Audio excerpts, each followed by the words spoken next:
I'm Stuart McIntosh with the BBC News. Hello. South Africa has recorded a sharp increase in coronavirus infections, with just over 8,500 new cases recorded in the last 24 hours. It represents a doubling of cases from Monday. South Africa was the first country to detect the highly mutated Omicron variant of the virus. Noms Maseko has the details. The Omicron variant has now become dominant in what is the beginning of the fourth wave in South Africa. There's been a sustained increase in new COVID-19 infections in many parts of the country. The health department has said the increase has been reported in 7 of the country's 9 provinces. There's also been a slight increase in hospital admissions. The National Institute for Communicable Diseases has said most of the people who've been hospitalized have not been vaccinated against coronavirus. The World Health Organization has said the new variant has now been detected in 23 countries around the world. The Women's Tennis Association has suspended all tournaments in China because of ongoing concerns about the well-being of the Chinese star player Peng Shuai. Ms. Peng disappeared from public view for 3 weeks after accusing a former top communist official of sexual assault last month. Russell Fuller has been speaking to the WTA chief, Steve Simon. It's something that he feels very, very strongly about. Indeed, Steve Simon. He feels that the Women's Tennis Association was founded on equality 48 years ago, and that this is a principle on which he is not prepared to negotiate.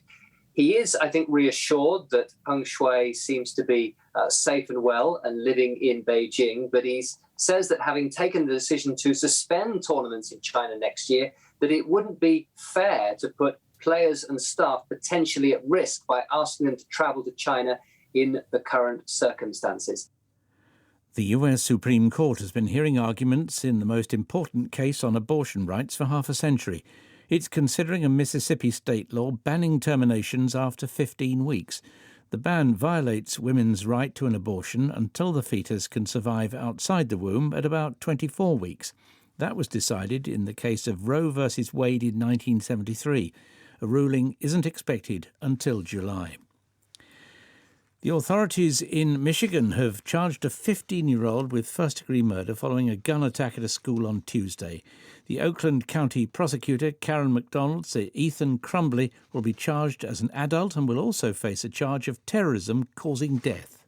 We are charging this individual with 1 count of terrorism causing death, 4 counts of first-degree murder, 7 counts of assault with intent to murder, and 12 counts of possession of a firearm and the commission of a felony. You're listening to the latest world news from the BBC. Argentina's former president, Mauricio Macri, has been charged with ordering the secret services to spy on relatives of the victims of a submarine disaster 4 years ago. A judge in Buenos Aires said Mr. Macri had violated Argentina's intelligence laws by asking the secret services to prepare a dossier on the families of the 44 victims. They'd accused the Navy of negligence. Ugandan ground troops in armoured vehicles have been seen crossing the border into the neighbouring Democratic Republic of Congo to fight rebels linked to the Islamic State group.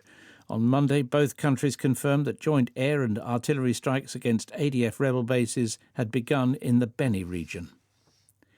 The American actor Alec Baldwin has given his first full interview since the fatal shooting of a cinematographer, Halyna Hutchins, on the set of his film Rust in New Mexico. Mr. Baldwin told ABC he did not pull the trigger on the gun which killed Miss Hutchins in October. The police are still investigating the incident. This is an excerpt from the trailer for the interview, which is set to be broadcast in the US on Thursday. It wasn't in the script for the trigger to be pulled. Well, the trigger wasn't pulled. I didn't pull the trigger. So you never pulled the trigger? No. I would never point a gun at anyone and pull a trigger at them, never. What did you think happened? How did a real bullet get on that set? I have no idea. Someone put a live bullet in a gun, a bullet that wasn't even supposed to be on the property. The lower house of the Canadian Parliament has voted to ban so-called conversion therapy, which attempts to change someone's sexual orientation or gender identity. The controversial practice can include electric shocks, beatings and hypnosis. The bill, which still needs to be approved by the Senate, makes it a criminal offence, punishable by up to 5 years in prison to put anyone through the therapy. That's the BBC News.